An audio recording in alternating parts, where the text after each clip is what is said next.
Hi விவாஸ், எல்லோருக்கும் வணக்கம். இன்னைக்கு கண்மணி அன்புடன் நாடகத்தில் வெண்ணிலா என்ன பண்ணுறாங்கன்னா, அன்பு நம்பரை கண்டுபிடிச்சி அன்புக்கு கால் பண்ணுறாங்க. ஆனால் அன்புடைய ஃபோனை அன்னைக்கு கண்மணி எடுக்கிறாங்க. அவங்க ரெஸ்டாரண்ட்டில் ஃபோன் வருது, ரெஸ்டாரண்ட்டுக்கு தான் ஆர்டர் வருதுன்னு சொல்லிட்டு ஃபோனை அட்டன் பண்ணும்போது வெண்ணிலா பேசுகிறாங்க. ஹலோ ஹலோன்னு இவங்க பேசுவோம். வெண்ணிலாவுக்கு சரியாக டவர் சிக்னல் கிடைக்காதனால கண்மணி பேசுறது அவங்களுக்கு சரியாக காதில் விழலை.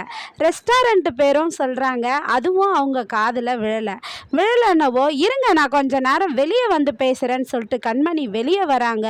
வெளியே வரும்போது அவங்க பேசிகிட்டு இருக்கிற ஃபோனு கை தவறி கீழே விழுந்து உடஞ்சிருதுங்க.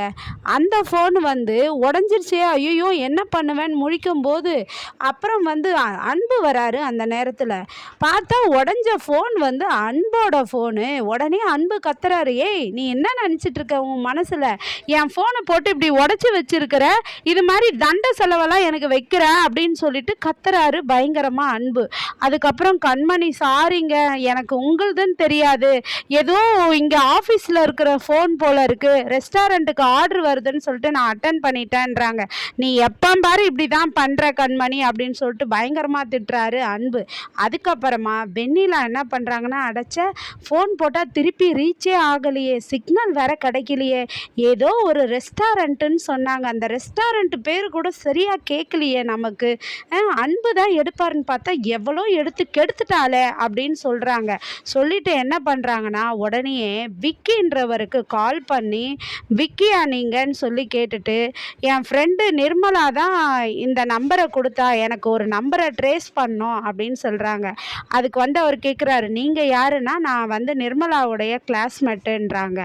அப்போது இந்த நம்பரை ட்ரேஸ் பண்ணனா என் அக்கௌண்ட்டுக்கு ஒரு 5000 போட்டுருங்க, நான் அப்புறம் பண்ணுறேன், நம்பர் கொடுங்கன்னு சொல்கிறாரு.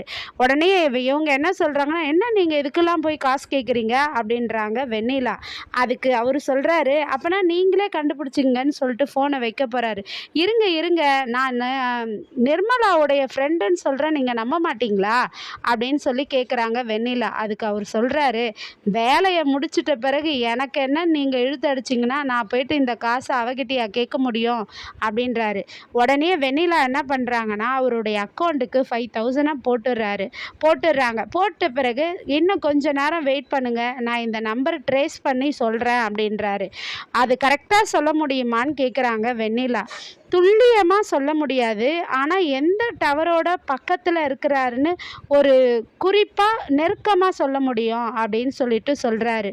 அதுக்கப்புறமா கண்மணி சித்தப்பாவை அன்பு வீட்டுக்கு போகிற வழியில் பார்க்குறாரு. நடுவில் பார்த்தாக்கா அவர் சரியான தண்ணி அடிச்சுட்டு ஃபுல் போதையில் ரோட்டையே அளந்துக்கிட்டு வராருங்க. அப்போ பார்த்ததும் அன்பு பார்க்கும்போது, இது என்ன இது, இவர் கண்மணி சித்தப்பாவாச்சே, இவர் திரும்பவும் குடிக்க ஆரம்பிச்சிட்டாரா அப்படின்னு சொல்லிட்டு நின்று யோசிச்சுக்கிட்டே இருக்கிறாரு. அப்போ யோசிச்சுட்டே இருக்கும்போது அவர் தடுமாறி கீழே விழுற டைமில் அன்பு போயிட்டு அவரை தாங்கி பிடிச்சிடுறாரு. பிடிச்சதும் யாருப்பா அது அப்படின்னு சொல்லிட்டு பார்த்தாக்கா அன்பு, ஐயோ மாப்பிள்ளை நீங்களா அப்படின்னு சொல்லிட்டு, சாரி மாப்பிள்ளை, பரவாயில்ல, 1000 தான் இருந்தாலும் நான் கீழே விழ போகிறேன்னு தெரிஞ்சு நீங்கள் ஒடியாந்து என்னை தாங்கி பிடிச்சிங்களே, இதுதான் உறவுன்றது. எல்லாருக்கும் வருமா, அந்த உறவு உள்ள ஆட்களுங்களுக்கு தான் எங்கே விழுந்துருவாரோ மாமா அப்படின்னு சொல்லிட்டு தாங்கி பிடிச்சிங்களே, ரொம்ப கிரேட் அப்படின்னு சொல்கிறாரு.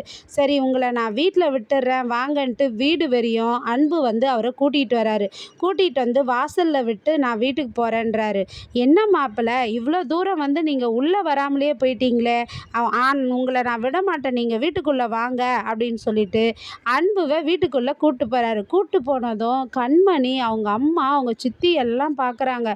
பார்த்ததும் சரி அன்பு விட்டுட்டு நான் கிளம்புறேன்னு சொல்கிறாரு.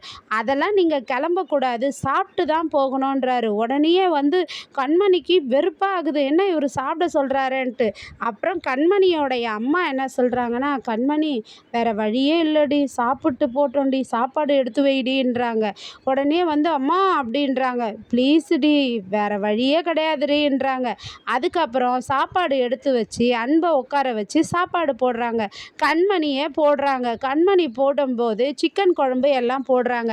அன்பு கொஞ்சமாக எடுத்து வாயில் வச்சு டேஸ்ட் பண்ணுறாரு. அவங்க மாமனார் இருக்கிறாரு, அவர் குடிபோதையில் என்ன பண்ணுறாருன்னா, என்னங்க மாப்பிள்ளை நீங்கள் போய் இப்படி சாப்பிட்றீங்க, கொஞ்சமாக எடுத்து அப்படிலாம் சாப்பிட்டா எங்கே உடம்புக்கு தெம்பு ஏறும், இங்கே பாருங்க நான் சாப்பிட்ற மாதிரி இல்லை சாப்பிட்ணுன்னு சொல்லிட்டு நல்லா சாப்பாடை போட்டு கை நிறைய பெனஞ்சு எடுத்து இவர் சாப்பிடாம அன்புக்கு டக்குன்னு ஊட்டி விட்டுறாருங்க. அவன் வாயை திறந்து ஊட்டி விட்டுறப்போ சாப்பாடு நிறைய போகும், அன்புக்கு பொறையா ஏறுது. உடனே குடுகுடுன்னு ஓடி போய் தண்ணி கொண்டு வர போயிருக்காங்க கண்மணி. நாளைக்கு அன்பும் கண்மணியும் திரும்பவும் இந்த லைஃப்பில் சேருவாங்களா, இல்லை பிரிஞ்சே இப்படி தான் அவங்க காலம் போகுமான்றத நம்ம தொடர்ந்து பார்க்கலாம். நன்றி, பாய்.